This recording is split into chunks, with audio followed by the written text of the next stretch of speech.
and thanks for the plug on that. We're going to be, Oregon Citizens Lobby is going to kick off the session on the same day that the session starts, on February 5th, and we're going to do that at the Ike Box Coffee House in Northeast Salem there. And it's from 4 to 7 p.m., and it's just open house style, just come and go as you like during that time there.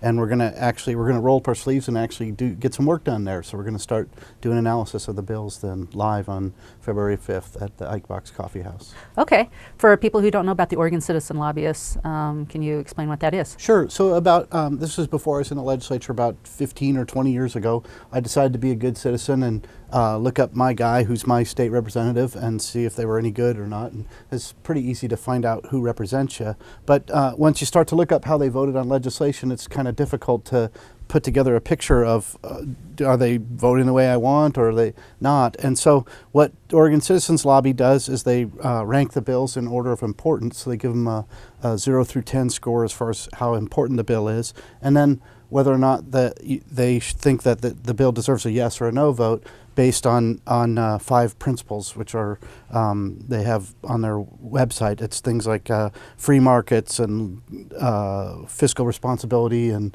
limited government, those kinds of things. So then you get a score for the legislature. So you can actually, and it puts up an actual scoreboard for each one of them. Mm-hmm. The website is www.tracktheirvote.org. Or you can go get it through OregonCitizensLobby.org. Either one of those. So we'll be having that little event coming up on February 5th, the first day of the legislature. Yeah. And the idea is that the representatives are saturated with lobbyists that actually they have their special interests in mind, and they want to increase taxes. Well, that's the result. And what the Oregon Citizen Lobbyist is, it's a lobby group that says, no, we don't want to raise taxes. We actually want to keep them down. We want to keep government regulation down. So it's something that keeps the government under control. Yep, so. And it creates an opportunity to do just what the name says, to have citizens lobby their government. So, and that was kind of how I got my start in capital politics, and look how I turned out. So. Yeah, there you go. Yeah, now you're in Salem. So, if you have an interest in politics, that's a good way to get started. Now I got to eat my own dog food, right? So. Yeah. So, what's coming up next then? A short session. How do you see that going? Yeah. So that could go one of two ways. So it kind of hinges on how the vote turns out for ballot measure 101.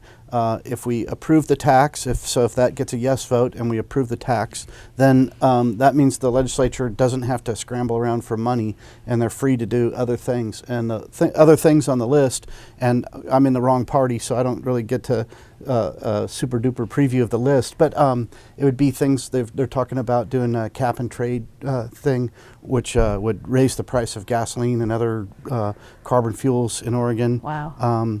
There's been talk of some kind of firearms regulations, so all kinds of stuff. If ballot measure 101 gets a no vote, then the legislature is going to have to spend quite a bit of time scrambling around to try to plug that budget hole. So and can you share what ballot measure 101 is? Yeah. So ballot measure 101. So I think it was back in 2013 under Obamacare, the federal government made an offer to states to say, hey, we'll allow you to expand your Medicaid. Medicaid is health coverage for poor people and people who aren't able to provide coverage for themselves. And so the federal government cut a deal with certain states. States could take it or leave it. They said, we'll expand your Medicaid, the amount of money we give you for Medicaid, but after a few years, way off in the future, in 2018, the money that we're going to give you is going to go down, and you, the state, have to either pick up the slack, either by raising some revenue yourself or by bending the cost curve of health care down.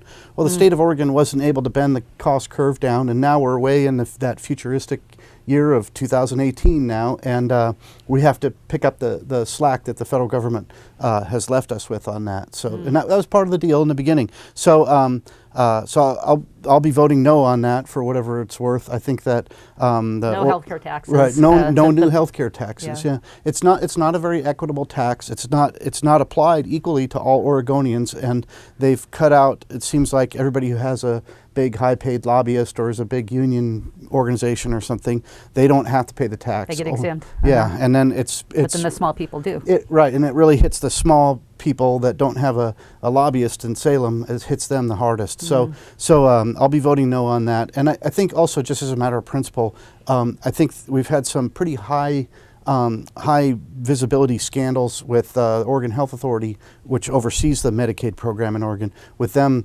wasting money, and oopsie, we lost $74 million here, and oopsie, we spent $1.8 million on abortions here, and oopsie, we are giving Medicaid to people who are moved out of the state or died or are eligible for another program. And so I don't think that we need to raise taxes to fund an organization that's been not really of good steward of the money so far. So, well, when you give government control over something, they're not going to be wise about it, and a lot of times they'll be downright corrupt and give favors to their special interests. yep. So I think that's exactly what happened here. yeah. Well, it's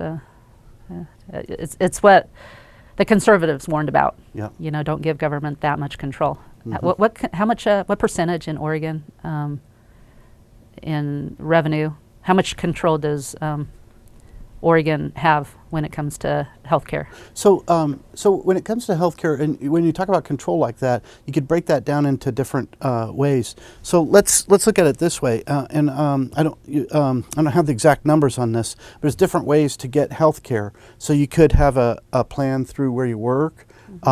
You could be poor, and so then you're on Medicaid. You could get it through the VA, or you could, if you're a small employer or work for a small employer, you might have to get it through the exchange. So you essentially go on the open market and buy it yourself. So there's different ways to get health care like that. Obviously, if it's Medicaid, if it's and then Medicare would be the other one for old people.